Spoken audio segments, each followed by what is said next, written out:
Welcome to the Our World Heritage 2021 debate. 2021 debate is a year of events focused on protection, conservation and management of World Heritage. We want to uncover untold stories to broaden our views on heritage practices and future perspectives. Knowledge gathered this year will be published in 2022 on the occasion of the 50th anniversary of the Convention. The Our World Heritage Initiative is created by individuals working on 100% voluntary capacity. We would like to point out that Our World Heritage provides an open dialogue platform that is based on voluntary work of session organizers and speakers. Our World Heritage welcomes diverse viewpoints in the spirit of collegial debate where mutual respect is afforded to all. Please note that the expressed views do not necessarily reflect the official position of Our World Heritage. We thank today's speakers for telling their stories, and we thank you, the listeners, for your kind interest and questions. If you want to remain up to date on our activities, you can follow our social media. We maintain channels in multiple languages to break through the language barriers and connect to local communities. You will find all links on our website, ourworldheritage.org. Thank you for being with us today, and we wish you a very fruitful event.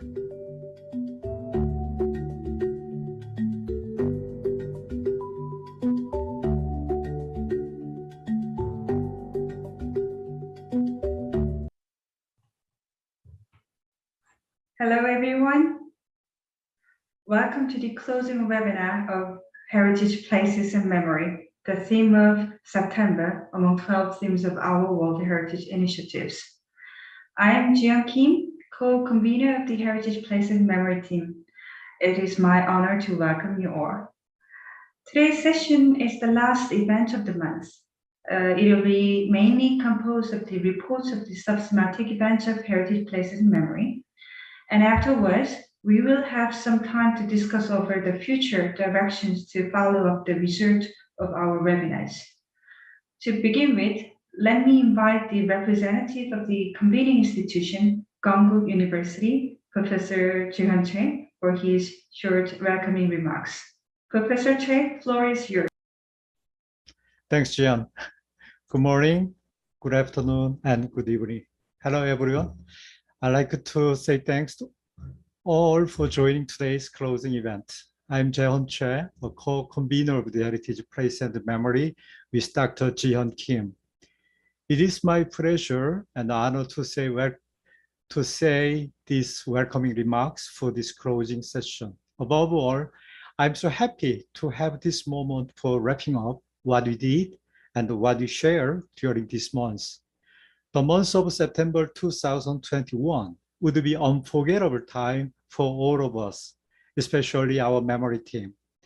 Thankfully, we can put down our obligation to organize 8 times sessions this month.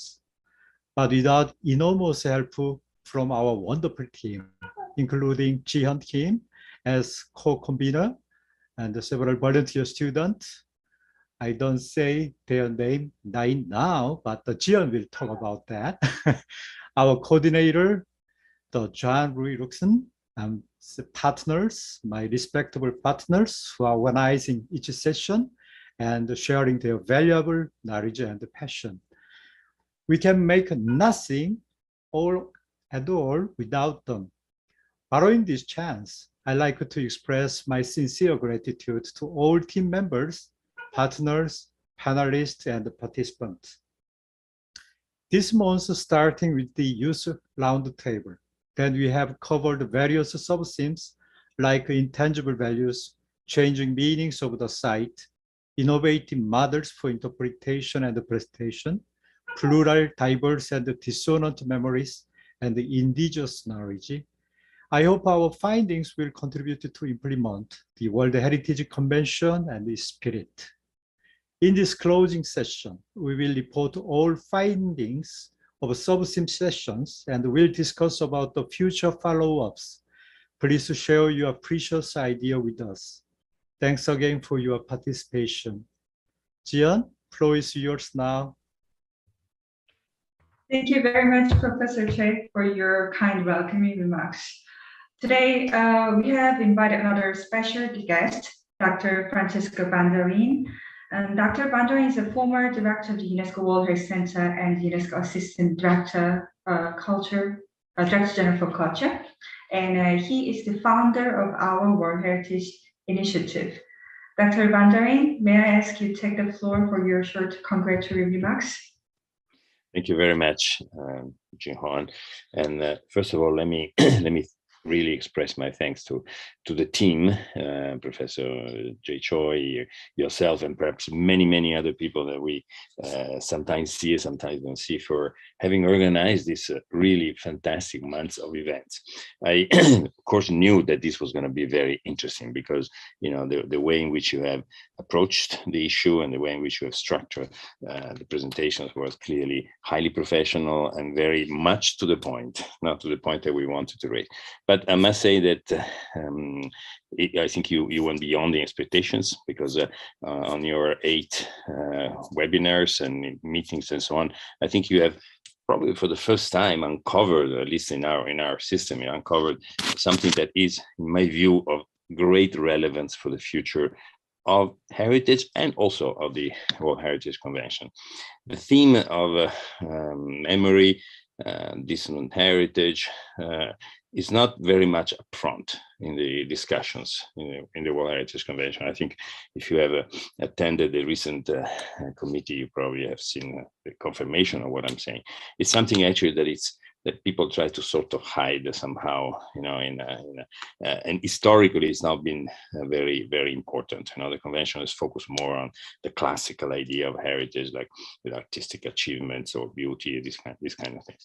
But in the past, I would say 2 decades at least, a lot of people started questioning this, you know, unilateral approach to heritage.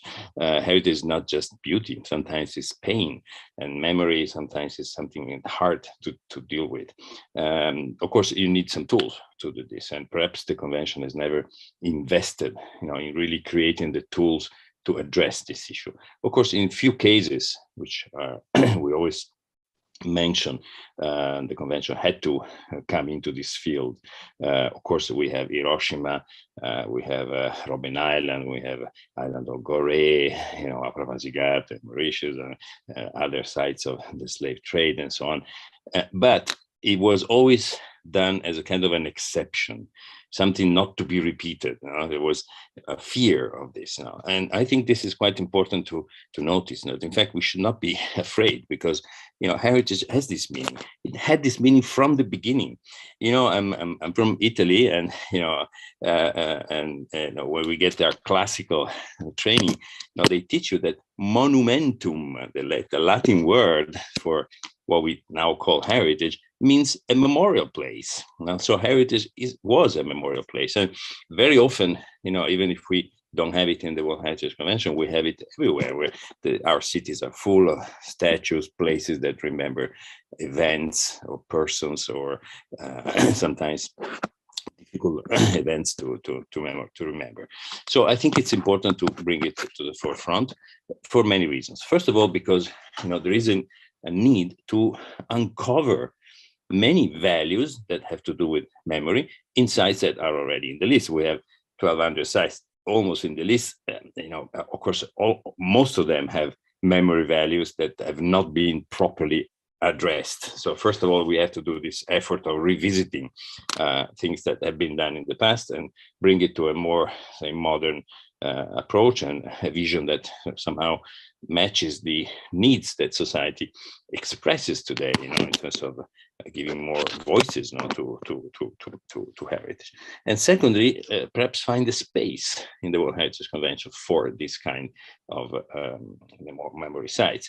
We know that there is a discussion, you know, big discussion in the convention on this. I don't think that, you know, it's been treated very properly so far, and certainly will continue in the future. And I think the effort that you have deployed will certainly contribute to enrich this discussion. But find a space for these issues of memory and dissonant heritage in the convention will be a major change, almost like a revolution in its own approach. So heritage is not just beauty, it's something else. It's something that reflects the spirit and the history of society. And then perhaps we have to find places outside. We have here many colleagues here that work on these issues from outside the institutional framework of the convention, and certainly this is a very important terrain for developing experiences, for progressing with the identification of sites, and for bringing the issues of memory up front when we deal with heritage. And I really believe that with the work that has been done by friends like the International Coalition of Sites of Conscience and many others, we can at some point inspire also the people that deal with the convention, the member states, to somehow abandon this traditional approach. Heritage memory is something marginal. It's something that comes after you have identified a heritage site for its other values, for its beauty value, historical value, etc., etc. So I think this is a good beginning, very good, and I hope that out of this effort that you have deployed, and we will be able to not only convey a strong message to the public and to the convention, but also lay the ground for future work on this, and which is needed to bring the convention and bring the definition, the very definition of heritage to a different dimension, which is the one that in our century, it's coming up from the bottom up, from society. So thanks again. This has really been very great to follow your activities, and I'm sure that we have to expect more now that you have to write a report and produce something that will go into the platforms that we are organizing for 2022. And I can assure you that this issue will be really upfront in that platform, because it is something that really is valuable and very important for the future of the convention and for the future of heritage. Thank you very much, Professor Jay Choi and Professor Ji-Hong Kim, and of course Jean-Louis, who has done a lot of work in coordinating this. And of course, I'd like to thank all those who have contributed to this very, very interesting event. Thank you.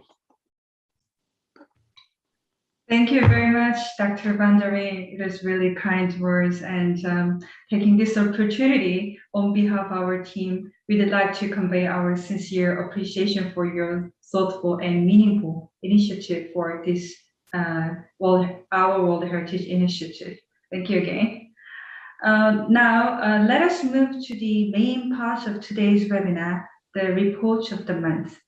To begin with, let me show you the entire team members. Next, please. Our team is composed of 8 organizations and 17 members. We have prepared the month of Heritage, Place and Memory from last November. And based on our discussions, we have developed 5 sub-themes and planned webinars accordingly. Next, please. So these are the posters of our events in total.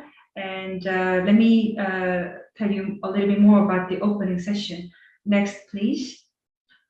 The opening session was held on the 1st of September by the convening institution, Konkuk University. A panel discussion on why heritage, place, and memory was proceeded with 5 panelists to share ideas from different perspectives, in particular based on the 5 sub-themes of the month. Introduction of the events of the month was followed. Next, please.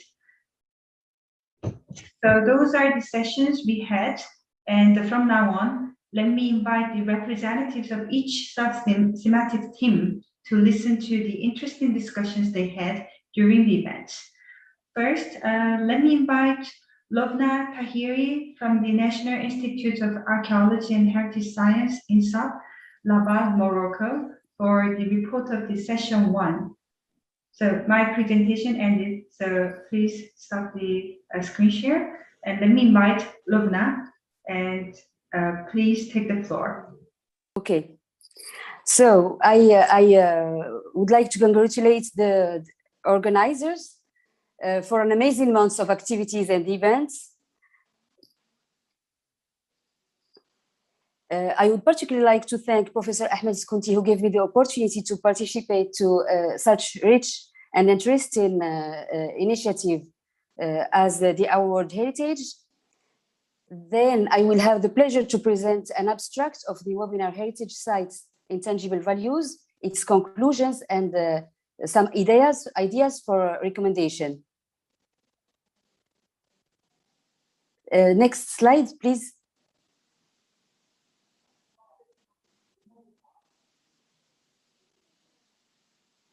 The webinar were moderated by Ahmed Skunti, a professor at INSAP from Morocco. The speakers who presented the webinar, Alice Biada from Cameroon, who presented the theme From Natural Sites to a Cultural Landscape, case of the cultural landscape of Lake Chad, cross-border sites shared between Cameroon, Niger, Nigeria, and Chad. Laurier Turgeon from Canada, who presented the theme Tangible and Intangible Values of Sites, the example of the city of Quebec, Canada. Mustafa Khanoussi from Tunisia, who presented the theme Built Cultural Heritage is not just stone.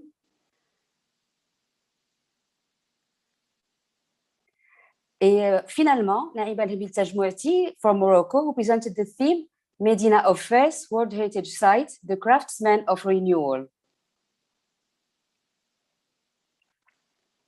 The purpose of the webinar was to discuss the intangible values of heritage sites in general, and particularly the World Heritage properties.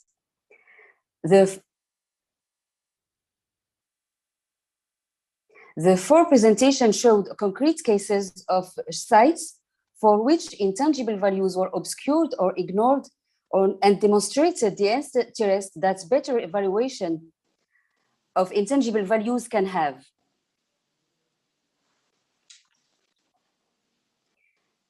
Next slide, please.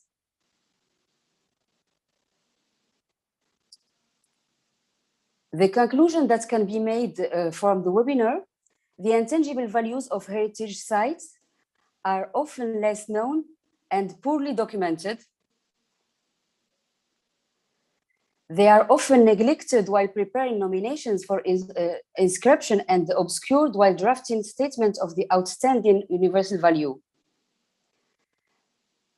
There is a lack of awareness about heritage intangible values among some stakeholders in heritage preservation, particularly site managers and elected officials. The low proportion of properties inscribed on the World Heritage List based on Criterion 6 does not help promoting intangible values. The identification and recognition of intangible values can help increase heritage value of sites. Intangible values are also guarantees of heritage sites safeguarding and transmission to the future generation. Next slide, please.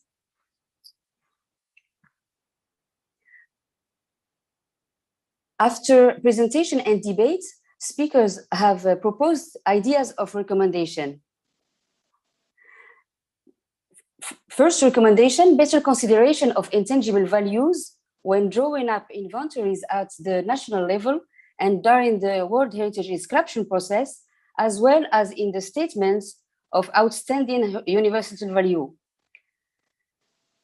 Training of site managers and curators on identifying and recognizing the intangible values of sites.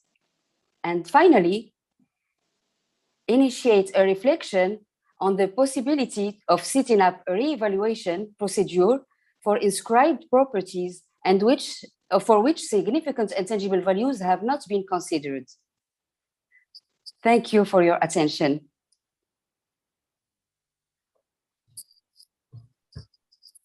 Thank you very much, Lovna. Yeah, I'm sorry for the sound issues at the beginning, but yeah, thank you again. And those, recommendations are really interesting, and I hope we can develop the ideas further during our general discussion later on. Then let me invite the team on changing meanings of the heritage places. Dr. Hiba Arkalev from the Department of Classics at King's College London will share their fruitful discussion. So Hiba, floor is yours.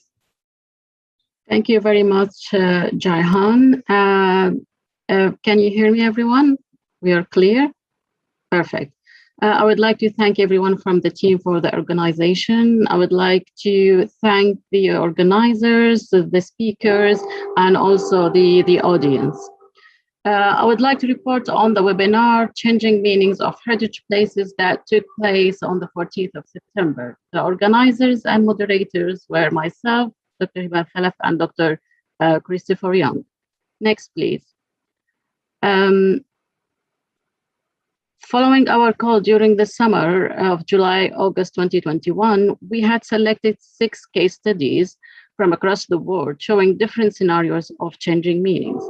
As we can see from these slides, we have cases ranges from Japan, which talked about traditional vernacular architecture, and this specific typology is no longer exists. So the change of meaning here is related to the fact that use of this typology had an impact on the change of community perception and attachment to that typology.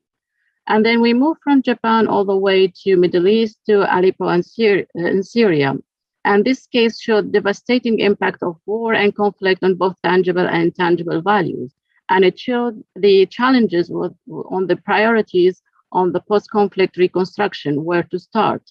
So in general, the complexity of assessing the change of meaning and how to be translated in actions was the main idea in this case.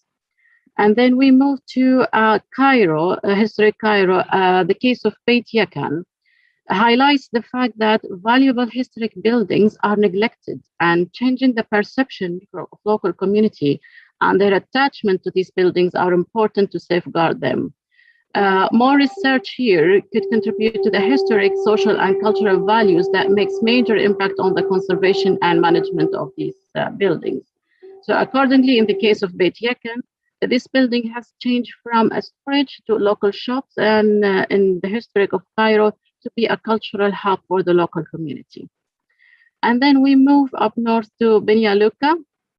The case of Beniyalu, where Yelena showed us mapping collective memory of the city, showed that even small changes, such as the street names, had an impact on the city's associated values. It also showed that the information from the maps and other sources like text and photos helped to record collective and personal memory of heritage places, and that shows different layers of meanings. And then we have the rest of the cases, whether in London and Mali or in St. Vincent and Grenadines. It shows the use of the digital tools to map out the change of meanings. For instance, we have sensing places through digital means in London. These tools are in fact platforms to provide to the local community an opportunity to identify what they value in their built environment and consider as heritage, and that's through uploading photos and comments. So this was piloted in London. However, it was used also in St. Vincent to identify both tangible and intangible heritage and cultural practices of indigenous people there. Also, we have the last case, Dogon country in Mali. It showed that tracing cultural itineraries within the wider cultural and natural landscape, using digital tools, in this case, an app, to map and analyze and interpret both tangible and intangible values of cultural landscape. The data generated by this app helped to be the basis for the local community to detect conflicts, weaknesses, opportunities of the sites. And also this data had been used to organize workshops to engage the local communities. In general, these case studies show that the focus on heritage places goes beyond tangible values and may include uses and stories, memories of these heritage places and the way we interpret them. Next, please. So in general, these cases showed and highlighted the following, that the values and meanings of heritage places are in different scales, whether it's universal, national, local, personal, and identity, whether it's personal identity or collective identity. So next, please. Next, please. These values are attributed by different people or groups of people, whether they are government officials, heritage professionals, local communities, users of place, indigenous communities. To the right of the diagram, we see that there are different causes of change that impact this meaning, whether it's conflict or natural disasters or climate change, or even change of interpretation or results of research. And we need here third, new tools, whether it's conventional methods or digital tools to map and assess the change of meaning. So whatever the method and tools we are using, the question remains the same: how to feed this information into the conservation and management of the World Heritage Site, including the outstanding universal value. Next, please. So the concluding remarks from these different case studies that we need replicable methods to assess and map out the change of meanings of these heritage places.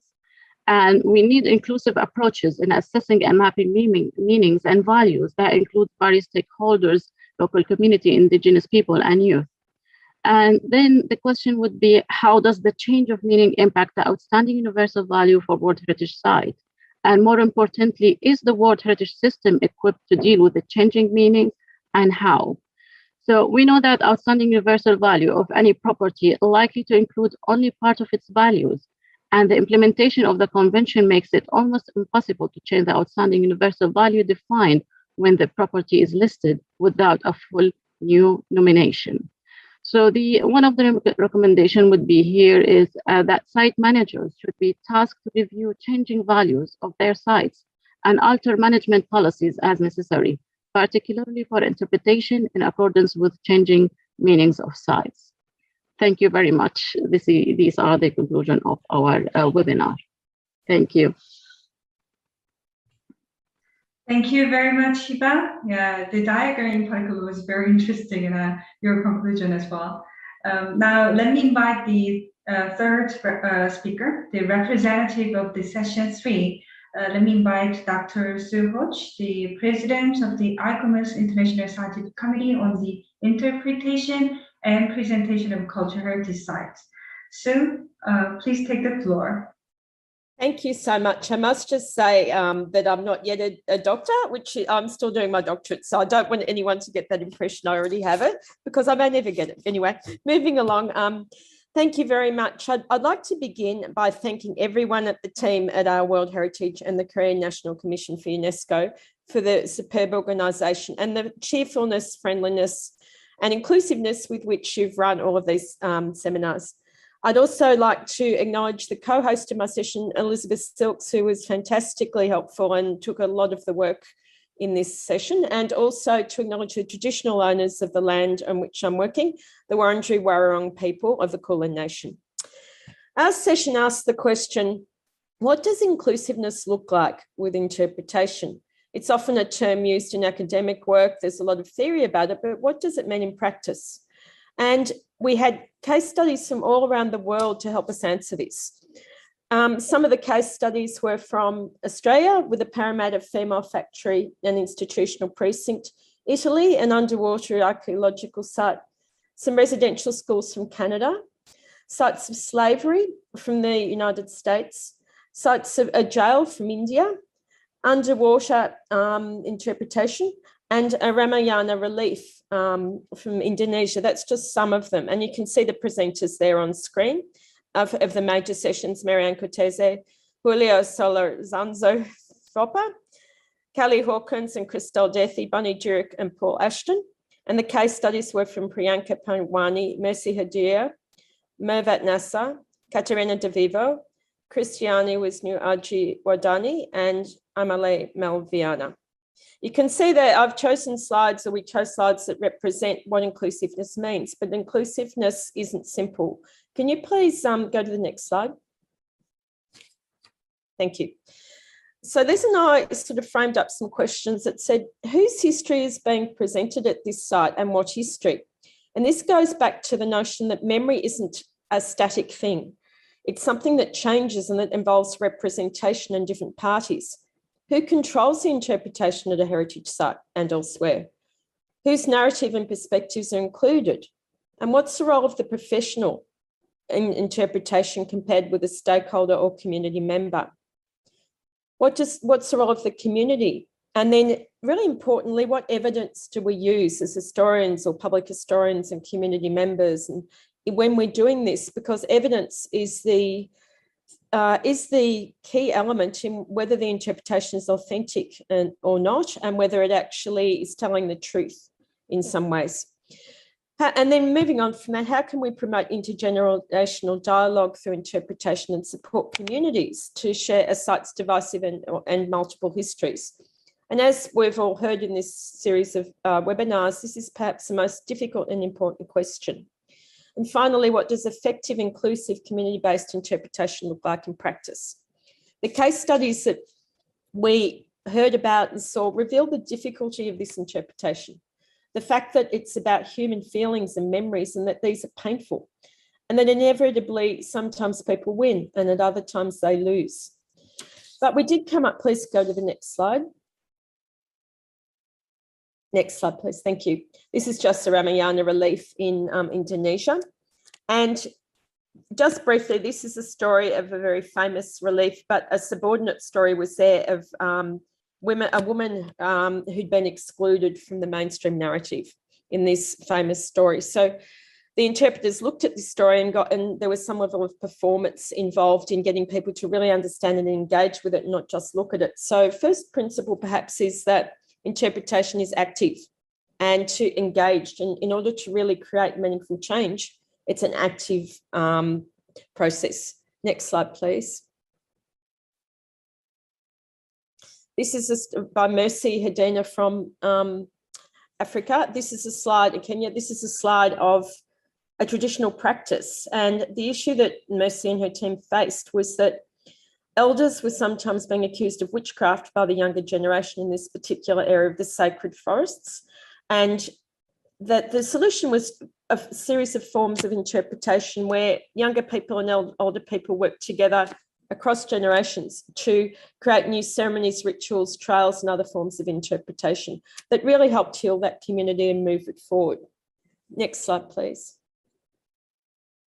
This is a slide of a jail in India, where again, you can see immediately this is a site of contested and difficult history. And how do you bring together, say, the perpetrators of a crime and also the people that were the victims of that crime? And in our session, we heard a very powerful example from Argentina of how the perpetrators of a particular war crime were asked questions by school students. So another principle and conclusion we came up with is that interpretation is difficult, painful, and also brave. It needs to do the difficult things. I'll leave it sitting on that final slide there. But in conclusion from our session, really good inclusive interpretation, all the panelists showed that interpretation was powerful, inspiring, and exciting. It creates spaces for grief and meaning and feelings. It links to contemporary issues in a dynamic way. Some of the issues that we heard about were to do with child labour, coal mining, incarceration, gender inequity, child abuse, violence, and murder. As one of our panelists mentioned, interpretation is a form of public history that explodes all notions of hierarchies and fixed heritage and static heritage to explore the meaning of memories and the meaning of the past and the present. In this way, the past becomes a powerful agent of transformation and change. Moving on, inclusive interpretation doesn't avoid the difficult conversations. It addresses injustice and persecution through action. It's about co-creation, collaboration, and genuine respect on both sides, because that's the only way discussion can move forward and that you can start healing the past. And it really must, we decided, redress wrongs and not perpetuate them by marginalising people, by not discussing things, by the silences and omissions. It's intergenerational and forward-looking, and it incorporates living history and is about affect, feelings, and emotions. So interpretation and conclusion is about memories, and the memories we're creating through this interpretation now for future historians and interpreters and future World Heritage Site managers. But it's importantly about what's left out, the forgotten, the ignored and the omitted, and how we reinsert them through interpretation into the public narratives. This work, as Liz and I found, and all the panelists found, is difficult and challenging. Sometimes what we're doing is minimised and ignored, or interpretations pushed aside in favour of simpler narratives, ones that might build nations or avoid conflict or promote a particular view. But we believe we must keep trying and make it, because we can make an impact. This series of our World Heritage webinars has shown that. And it's up to all of us here to create new meanings and functions for the past through our work.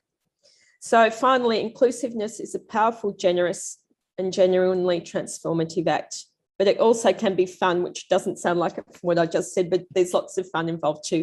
So thank you very much again to everyone who helped us create this set of webinars, all the panelists, and to everyone who organised and participated in this. Thank you very much, Sue. It is really informative presentation. Because of time limit, let me just move to the next speaker on this session 4. Actually, this session was organized by our coordinator, Zhang Louis Luxin, as well as our key partner, Preparatory Office for International Center for the Interpretation and Presentation of World Heritage Sites, WIPIC. So Ms. Harry Sim, Professor Chief, Program Chief of the Center, will deliver a short report of this session. Harry, floor is yours. Okay, thank you, Jihan. Okay. Yes, thank you. The theme of the session 4 was heritage sites, diverse, plural, or dissonant memories, as we recognized the increase in dissonant heritage, both inside and outside UNESCO, and we wanted to discuss the alternatives for the issue. For this project, we also had an open call for case studies with other sessions, but on our respective topics. For session 4, we collected 27 cases from 20 countries around the world of good practice on heritage with dissonant memories. Next slide, please. These are 27 global case studies that we received through our call. Our case addressed the issues of sites and their practice on multiple or divisive memories, including recent armed conflicts, colonial domination, dictatorship, or discrimination. Next slide, please. During the summer, we looked through the cases. These are some of the main points of the analysis of the case and its practice. About cases, first, most cases fall into roughly 8 categories as shown in the slide. Second, most cases that were considered to be the dissonant heritage were related to recent conflict. And because of the migration and displacement, the cases have the international connections, victims, and stakeholders. Third, while most cases are memorials for victims of violence, some cases have a strong national affirmations as well. And about sites memorialization practices, the practices were very diverse, and luckily most practices were open to multiple voices. Process of truth, justice, and reconciliation were only a few cases though. Some of the cases were very well engaged with contemporary art. Finally, main issues. Some of the findings of the main issues were political or nationalistic influence to the sites. And in some cases, when the memorial aspects are secondary, public authorities were reluctant to recognize them. So the question was how to involve non-state actors like civil society, NGOs, and academia. Jean-Louis introduced regional networks like Central Asian sub-regional networks on intangible heritage or European heritage label, and other alternatives program like UNESCO Slave Route Project and International Coalition of Sites of Conscience. You can look more detail if you check our session 4 webinar. Next slide, please. So we had a webinar just a week ago based on this data with two guest speakers, Neil Silberman and Ali Musaieh, and had a very interesting discussion responding to the question of the management of this dissonant heritage. First, Neil pointed out that current OUV is not appropriate for dissonant memories. So he suggested OUV criterion 6A, phrases like to bear a unique or exceptional value to multiple traditions as a site for reflection on acts of inhumanity or dispossession and on the struggle of victimized groups to preserve or regain lives of hope and dignity. Of course, it was an idea. Everyone agreed that it's beautiful, but it would be extremely difficult to actually revise the OUV. And then Ali suggests that we should make it mandatory to include consultation with concerned communities in the planning or management stage of the sites. The discussion went on about whether to make it mandatory or not, as on one hand, compulsory is top-down by its nature, but on the other hand, there are cases that power makes the situation escaping the dialogue or faking dialogue. So in these cases, it's a proper methodology that oblige them to talk. And Jean-Louis raised the question of creating the alternative programs to the World Heritage Convention to consider the dissonant memories, because the majorities of sites are out of the World Heritage list, and they are also as important as the UNESCO inscribed heritage. And some discussants agreed that on some level, we should develop other forms and other modality recognizing dissonant aspect of heritage. But as we have seen in the World Heritage Committee this year, there are also some opposite views in this, that dealing dissonant heritage separately from World Heritage list would be risky as well. So I tried to make the summary of the activities and discussions of session 4, and we were able to complete this journey thanks to the participation of the many sites around the world. So I hope we have contributed to the spirit of our World Heritage, the civil engagement of the convention. So thank you very much. Thank you very much, Harry. Yes, indeed, your team has contributed a lot for the spirit of our World Heritage Initiative. Then let me invite our most recent event on the indigenous knowledge and practices. Let me invite Jim Taylor, former president of the Environmental Education Association of Southern Africa. Jim, floor is yours. Well, greetings, everybody, and it's wonderful to greet you from the southern tip of Africa and share a little bit about the Indigenous Knowledge Practices workshop that, as Jihon said, just happened a couple of days ago. So there it was on September the 28th, coordinated by Ella Bekeski, with some input from people like Dawson Munjeri from Zimbabwe. Thank you very much, Dawson and Ella, for coordinating it. Next slide, please. So this session responds to modernization, consumerism, progress, and the whole colonization that has inhibited heritage work around the world. Next one, please. Next. Yeah, so by linking heritage and indigenous knowledge, we began to work towards this idea of a just transition. The world is in many, many serious challenges, and how does one achieve a just transition? Well, one way is to respect and build on the wisdom of the past. Next slide. These are our speakers, and you might like to just read through them. I was astonished that world leaders from all over were able to join this short session on Indigenous knowledge practices, and thank you to all of them. Next slide.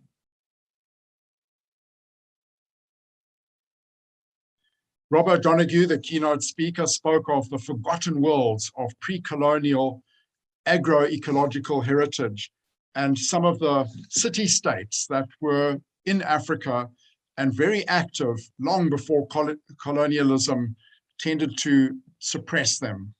And he spoke about how these kinds of times of wisdom can serve us well today. So for example, if we look at the current pandemic, next slide, please. The Geza Isandla means hand. How you wash your hands is a tradition of how pandemics like cholera weren't spreading to different villages, and how relevant is that today? Keep the next slide. So he looked at how things were in the past and how people cared about pandemics, how are things today, and what does this mean for us today? How can we learn from these traditions and build on these ancient memories? Next.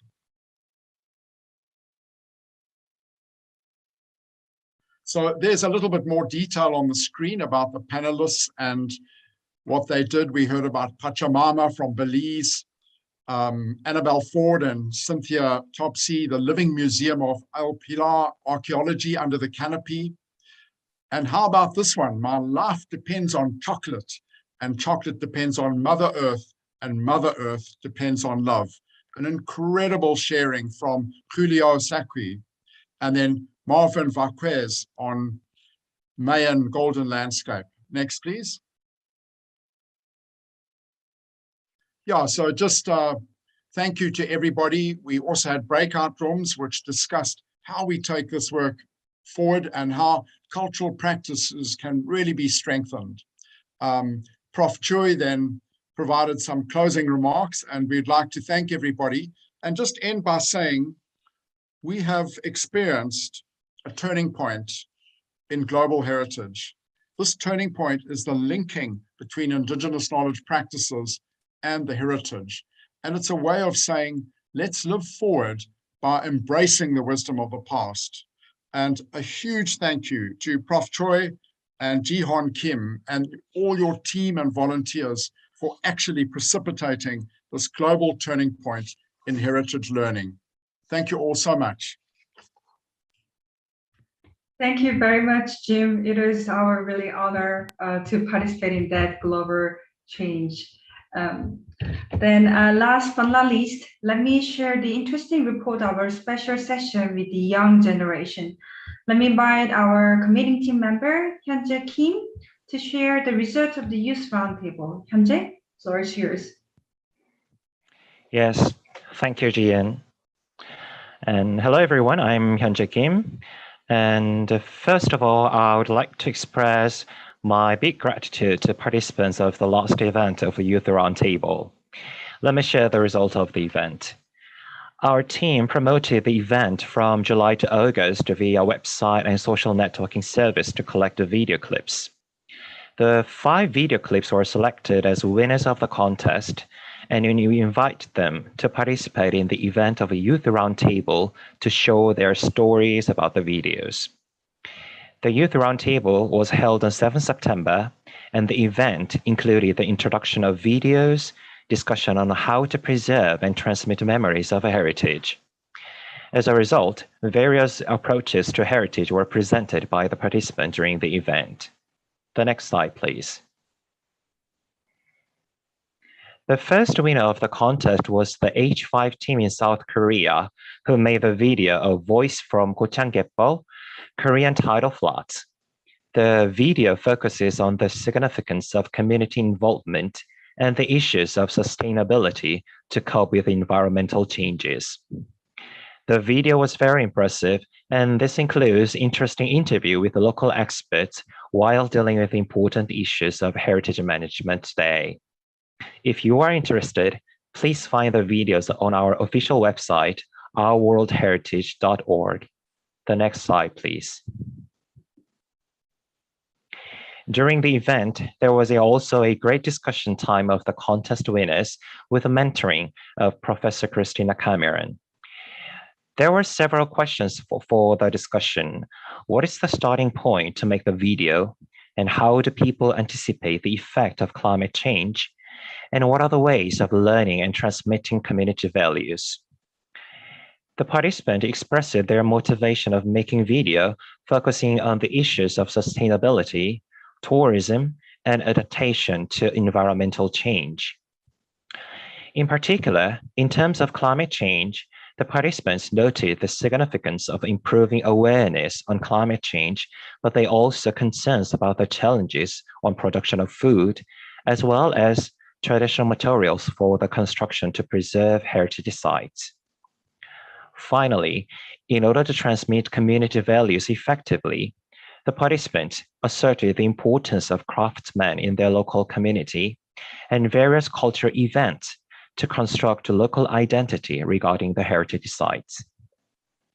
And yes, it was a very meaningful time for sharing ideas of youth around the world. And I would like to express my sincere gratitude again for participants and for their valuable contribution during the Youth Roundtable. Thank you very much. Thank you very much, Hyunjae. It was really informative presentation, and indeed, the Youth Roundtable was very interesting. I hope all of you have enjoyed fruitful discussions of our event and their interesting recommendations. This leads us to the general discussion on our future steps. Although time is quite limited, Professor Choi, could you kind of lead the discussion for us? Yes, up to now, I cannot find any comment or questions on the board. So maybe concerning about the time limit, I'd like to just announce some future follow-up point for all of the audiences. We operated the official website, our worldheritage.org, and then under the title of past, and that if you click on the heritage, place, and memory, you can access the previous YouTube channels that we did, and then you can send your own opinion or comment to me or Jihyun Kim. And then after this month, we will prepare for some kind of the final report about our session. So we will include your comment and valuable questions if you provide us in the final report. So I think that this is best way to save our time concerning about the time limit. And I think that all of the general ideas throughout all our session is that why heritage, place, and memory matters.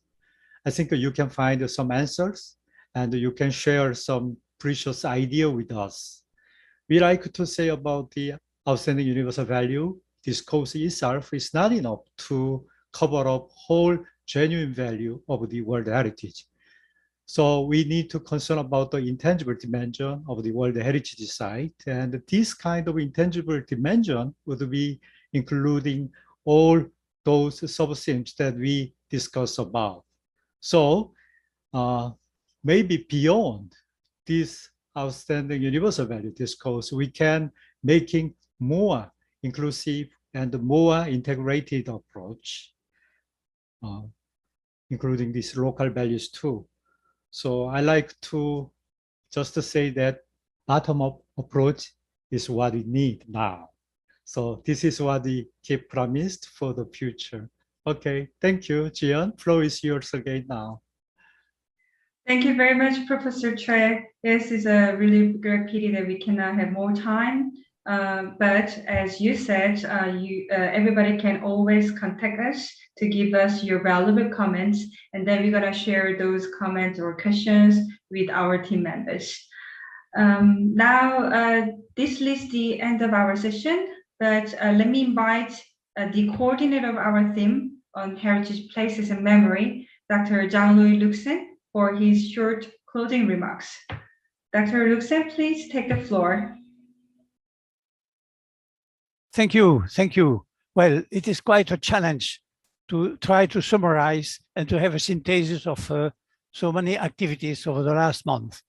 I will not have a theoretical approach, but rather an operational approach. I believe that the main question is, what do we mean by protection of cultural and natural heritage, which is the aim of the convention? That means that beyond the question of how to protect with appropriate techniques, material, and so on, the main issue is, why do we protect the site? and for whom do we protect it, which refers to the significance of the site, as Francisco was explaining at the beginning. It clearly appears that the intangible values should be much better identified. That was the theme of webinar number 1. But also, beyond the physical description of a cultural or natural site, much more attention should be given to the people who were living and or who are still living in the place, the human dimension. Let's consider rapidly 4 World Heritage sites. Valongo Wharf, the landing place of African slaves in Brazil, and Confucius Tomb in China, have mainly intangible human associative values. What were the working conditions in a German industrial site like Volklingen, especially during the war with forced labor? What are the living conditions of the inhabitants of the Bandiagara cliff that are asked to conserve the traditional habitat and way of life? This means that all the communities concerned should retain special attention and be involved in the recognition and the management of the site, even if they do no longer live in the site. Of course, this is still a strong requirement for World Heritage site supposed to be based on universal values. Next slide, please. We all agree that in order to highlight the intangible value, an interpretation is necessary for all heritage sites. This should be part of the management plan.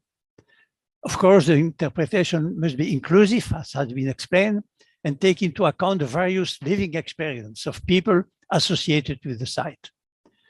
At the same time, the interpretation can change over time according to new knowledge and to new ideas. That was the theme of webinar 2. An important distinction between heritage sites where the intangible aspect is dominant and sites where the memorial aspects are associative or secondary value is to be made.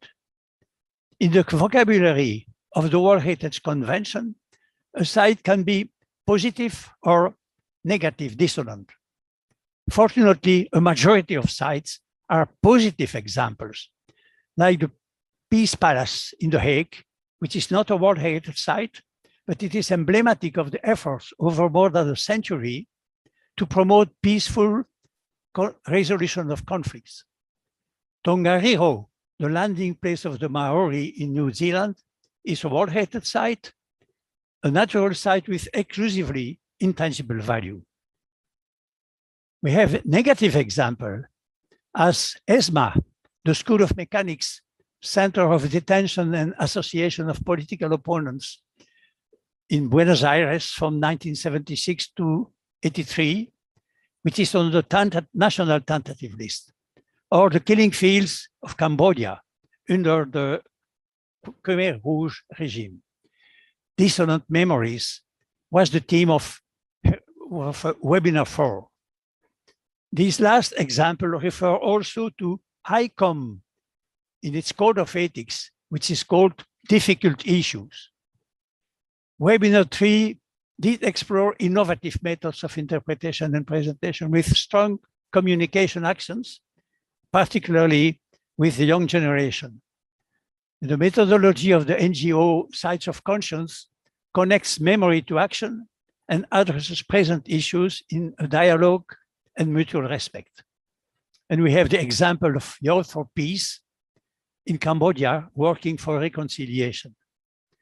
A very important point is the fact that the vast majority of heritage sites are not and should not be World Heritage sites. Whatever their importance, they do not meet the requirements of the World Heritage Convention, and it would be a dangerous mistake to ignore the aim and the scope of the convention. This could represent a serious risk to the convention, already under alarming pressure. Next slide, please. Several methods are recommended at international level. We have the Declaration of Indigenous People, the report of the Human Rights Council to the World Heritage, to the United Nations on writing of history in 2013 and memorialization in 2014. We have the Untitled Charter, the ICOM Code of Ethics, the IUCN study on landscapes and spiritual values. They all recommend to conserve the evidence and to promote independent research. And we also mentioned the practice of the sites of conscience. There is a wide range of potential techniques, in particular with communication technologies. And some heritage sites ask contemporary artists to perform on the site, bringing their sensitivity in the experience. Let's mention the interesting example of the Australian natural site, originally inscribed as Hyers Rock and later as Uluru, in order to reflect the Aboriginal associated values.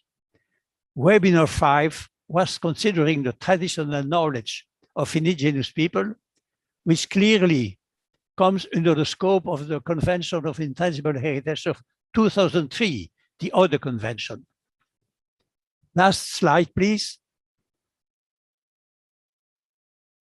Our contribution and recommendation to our World Heritage can have two aspects. In the framework of the convention first, which is an intergovernmental instrument, we must always keep in mind the political interferences. As requested by the guidelines, the active participation of all concerned communities, including marginalized ones, should be effective. Also, civil society, NGOs, and university should be supported in their role of independent historical research and public awareness. On the other hand, aside from the convention, there is a need to support and develop alternative programs. It could be under the umbrella of UNESCO, on the example of the slave routes, the memory of the world, or the very important Convention on Intangible Heritage of 2003. But it could be also outside UNESCO as at the regional level or at the international level with the model of the International Coalition of Sites of Conscience. This is a very, very wrapped up conclusion of such a rich contribution to the team. And I would like to thank you, your attention, and especially to thank Ji-On, Jade, Kim Cook University, and all the team of volunteers who did help us to manage the program of this month. Thank you very much. Thank you very much, Jean-Louis. Really, it was in-depth analysis for whole activities of the month, and I indeed, let me express my sincere gratitude for your kind presentation. Now it is really time to close today's session. It is a great time with you all, and I hope there will be another opportunity for us to continue sharing ideas. On behalf of the entire team, let me express our deep appreciation for all of your kind participation today, and let me extend our heartfelt thanks to our student volunteers, Hyunjae, Junghoon, and Jinyoung, as well as Subin, who supported the events from the center, PPIC. And let me thank Professor Sutherland, our interpreter as well. So once again, thank you very much, and I hope to see you again. Goodbye.